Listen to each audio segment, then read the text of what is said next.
당신의 투자를 높은 곳으로 유안타증권. 네, 안녕하십니까. 유안타증권에서 자동차 업종을 담당하고 있는 이현수입니다. 금일은 지난 1월 25일 2023년 결산 실적을 발표한 기아에 대한 말씀을 드리려고 합니다. 4분기 실적에 대한 간단한 리뷰와 함께 전망을 같이 살펴보도록 하겠습니다.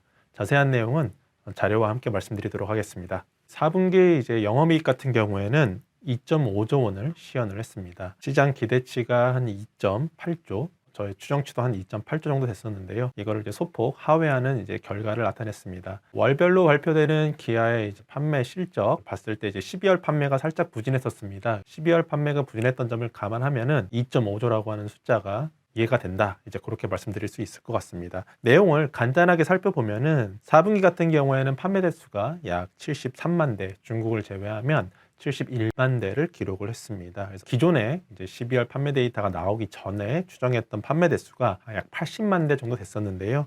이 수치를 좀 하회를 했습니다. 그래서 판매 대수가 좀 기대에 미치지 못했다라고 말씀드릴 수 있을 것 같습니다. 내용으로 보면은 전체적으로 이제 실적에 영향을 미치는 주요 변수들이 있습니다. 근데 그 중에서 환율, 그다음에 판매 물량, 인센티브 같은 이런 주요 변수들이 당초에 제가 예상했던 것보다는 다소 좀 부정적으로 실적에 영향을 미치지 않았나 그렇게 추정을 하고 있습니다. 회사가 밝힌 전년 동기 대비 2023년 4분기 실적 변동폭은 자료에 나온 바와 같이 말씀을 드리면 환율적인 부분이 약 1,800원 정도 YOY 좀 감소했다.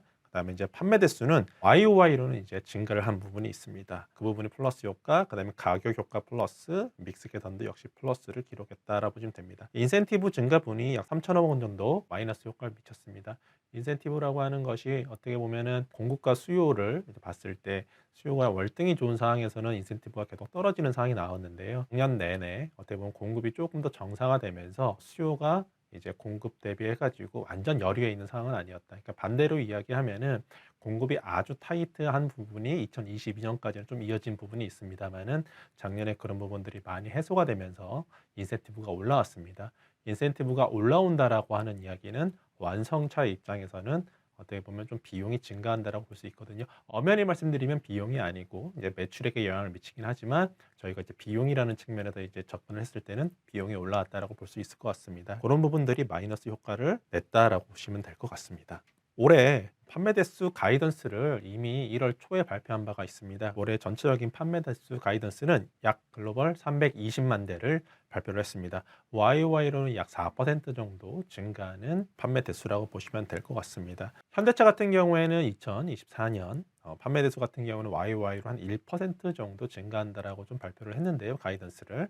기아는 조금 더 공격적인 가이던스를 내놓지 않았나 그렇게 판단하고 있습니다. 지역별로 이번에 실적 발표와 함께 좀 자세한 내용을 얘네들이 발표를 했습니다. 작년에 이제 기저가 낮았던 중국과 러시아 권역이 YOY 약 40% 정도 판매가 증가할 거다라고 이제 회사가 예상을 했었고요. 그 다음에는 이제 북미 지역 주요 시장입니다. 작년에 이제 가장 판매가 많이 됐던 지역이라고 보시면 될 것 같고요. 북미 같은 경우에도 올해도 역시 4% 정도 판매가 증가하지 않을까라고 회사가 가이던스를 제시를 했습니다. 유럽 같은 경우에는 거의 전년 수준을 예상한 바 있습니다. 매출액이 약 1% 정도 증가를 할 것이다. 영업이익과 OPM은 전년 대비해서 약 3%, 그러니까 OPM은 0.3%포인트 개선될 수 있다라고 이제 가이던스를 줬습니다. 가이던스를 접하고 처음 느낀 거는 상당한 자신감이다라는 느낌을 들었습니다. 작년 내내 어떻게 보면 좋은 실적이었음에도 불구하고 전체적으로 시장은 인센티브 상승, 전기차 부분에 대한 성장 둔화, 경쟁 심화, 그리고 판매 같은 경우에도 전기차뿐만 아니고 내연기관차 역시 2022년까지 보여줬던 약간 공급자 우위 시장에서 바뀌는 그림이 이어지고 있음에도 불구하고 2023년 대비 2024년 긍정적인 가이던스를 준 거에 대해서는 상당한 자신감이 있지 않나 이제 그렇게 판단을 하고 있습니다. 말씀드린 거는 가이던스고요. 저 같은 경우에는 올해 기아의 매출액이 약 5% 정도 증가할 걸로 보고 있습니다. 회사보다 조금 더 매출액이 증가할 걸로 보는 주된 이유 중에 하나는 저는 올해 환율을 일단은 1,330원 정도로 가정을 했습니다. 회사가 가이던스를 설정할 때 환율을 1270원이라고 밝혔기 때문에 제가 환율 과정을 좀 더 원화 약세로 좀 봤다고 보시면 될 것 같습니다. 반면에 영업이익과 OPM은 감소하는 걸로 좀 추정을 했습니다. 좀 보수적으로 좀 접근을 했고요. 회사는 좀 증가한다고 발표를 했습니다만은 저는 보수적인 추정하에 소폭 감소를 한다라고 추정을 했다 말씀을 드릴 수 있을 것 같습니다. 앞서 말씀드린 바와 같이 가이던스에서 상당한 자신감이 묻어나고 있습니다. 올해 월별로 1조 원의 영업이익을 달성하는 게 목표다라고 이제 이야기한 만큼 그만큼 자신감을 발표하고 있는데요. 실적이 잘 나온 만큼 주주환원 정책도 상당히 잘하고 있다라는 판단을 하고 있습니다.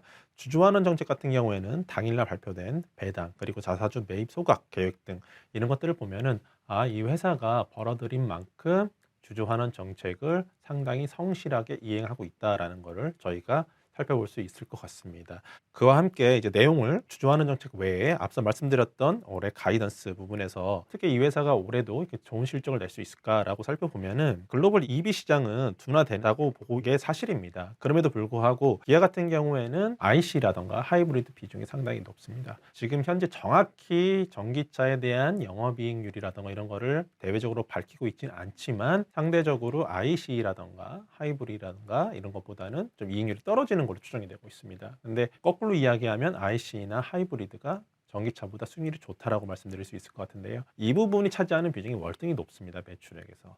이익은 뭐 당연할 거라고 생각을 하고 있고요. 그래서 전체적으로 EV 시장이 조금 슬로우해지더라도 다른 부분에서 이익을 커버할 수 있다고 판단을 하고 있고 오히려 이런 부분들은 이런 기아 같은 업체들한테는 EV 점유율을 좀 확대할 수 있는 기회다라고 판단을 하고 있습니다. 왜 그러냐면은 EV 쪽이 수익성이 안 좋아지다 보니까 전체적으로 글로벌 OEM들 중에서 EV에 대한 투자라던가 이런 것들을 철회, 지연시키는 움직임이 나타나고 있습니다. 물론 이 부분이 수익성이 안 나기 때문에 투자에 대해서 다시 한번 고민해야 되는 건 사실입니다. 아주 공격적인 투자 계획이 있었다 그러면 그 부분을 좀 조정할 필요는 있겠죠. 하지만은 기아 같은 경우에는 뭐 아주 공격적인 EV에 대한 투자 이런 것보다는 본인들이 생각했던 그런 절차를 계속 밟고 나가고 있는 그런 상황입니다. 올해 하반기로 예정되고 있는 미국의 전기차 전용 공장 그리고 지금 올해 또 돌아갈 예정인 광명 전기차 공장 같은 경우에는 기아가 예상한 그런 프로세스대로 좀 진행이 될 걸로 보입니다. 그래서 소위 볼륨카라고 할 수 있는 중소형 아니면 중형급이라고 할 수 있는 EV3가 올해 6월에 이제 나올 예정입니다. EV 쪽에 대한 수익성보다는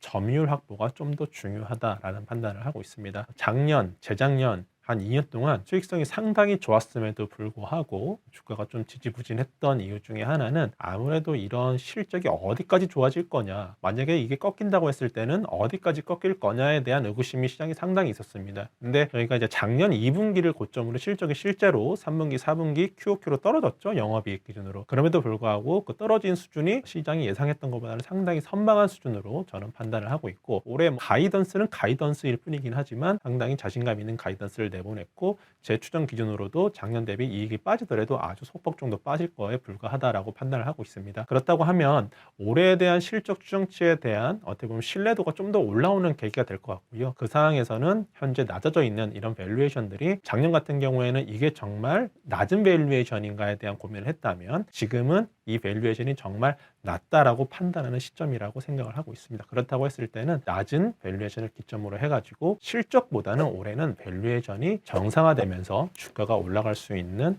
그런 시기가 되지 않을까 판단을 하고 있습니다. 그러면 오늘 발표는 이상 마치도록 하겠습니다. 감사합니다.